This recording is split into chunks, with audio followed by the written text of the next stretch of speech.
Hi everyone, welcome back to part 2 of week 3's video lesson. So we're going to go ahead and continue on with today's agenda. We're going to talk a little bit about personality types, learning styles, the class project for this week, part 3, and then finally just an introduction to the lynda.com, which you'll be watching separately from this video lesson.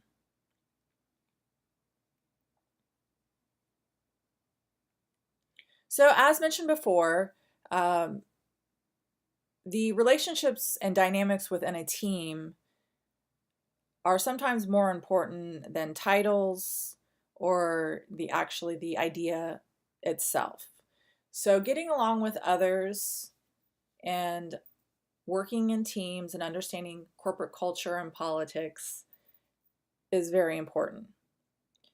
And it's also very important to understand that there are usually two different types of personalities in the workplace. There's extroverts and introverts, and they both bring their own qualities, positive qualities, to the workplace. So let's look a little deeper at extroverts versus introverts. Extroverts prefer socializing and working in groups. They enjoy generating energy and ideas from other people. They enjoy learning from and teaching others how to solve a problem. They appreciate collaborative work and employ problem-based learning. They enjoy working with others in groups and learn best through direct experience. They are willing to lead and participate and offer opinions regardless of experience, and a lot of times jump right in without guidance from others. So does this sound like you or somebody that you know? On the other side of the coin is introverts. Introverts prefer to solve problems on their own and work alone. They enjoy generating energy and ideas from internal sources such as brainstorming, personal reflection, and theoretical exploration. They tend to listen and watch and reflect. They enjoy that quiet time, solitary work. And they like to think about things and choose to observe others before attempting a new skill. So they kind of sit back a little bit. They prefer to read materials beforehand so that they have time to process and reflect on discussion points. So do you think you're an extrovert or an introvert? There's also different learner types, okay? And again, this goes into understanding corporate culture and working with others. Everybody's different, okay? So we have to recognize the qualities in others. And just like everybody's different, they appear different as far as being an extrovert or an introvert, they also learn different. So some of you may or may not be familiar with this type of learner types. You might recognize which one you are here in this graph. There's auditory learners, and those are the ones that listen. They listen, and that's how they learn. So a difficult environment for people who are auditory learners would be environments that are noisy, that might distract them, so they might need a quiet place. There's the visual learners.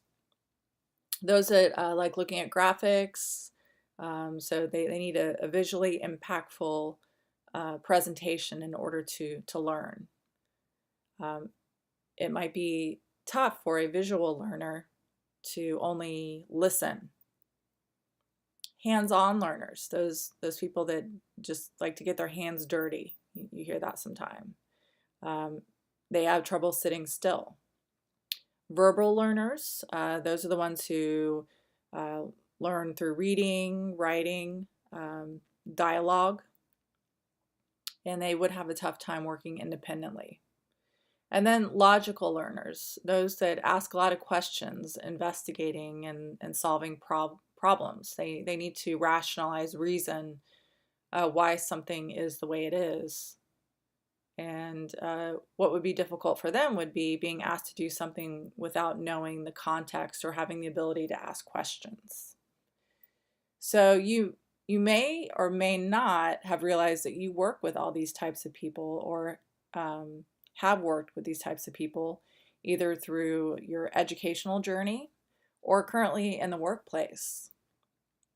So recognizing that people are different can help you understand the qualities that they bring to the workplace.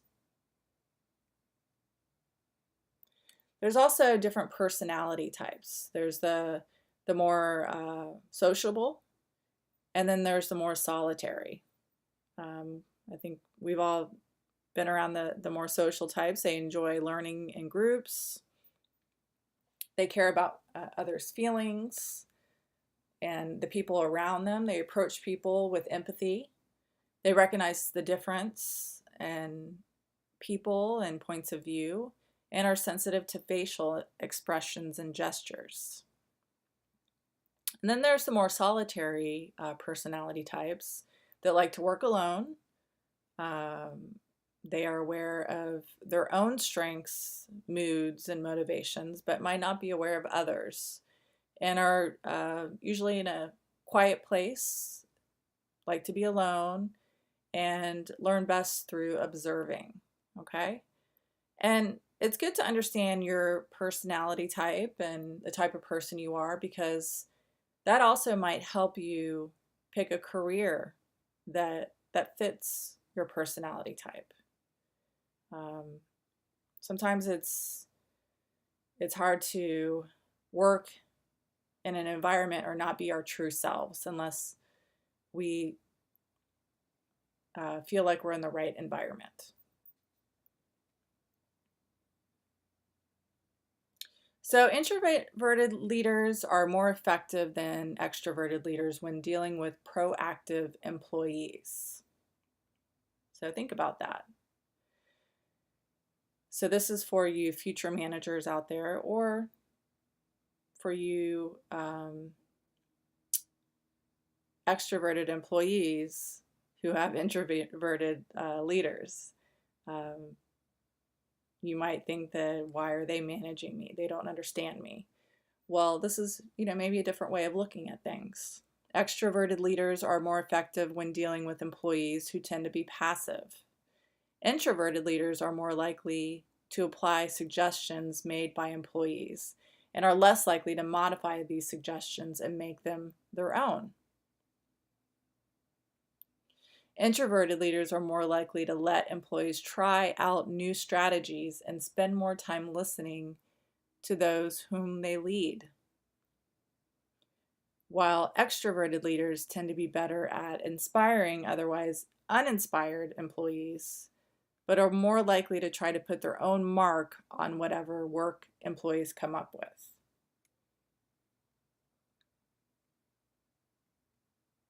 So think about that. Think about how extroverted leaders and introverted leaders both bring their own types of qualities and qualifications to the workplace.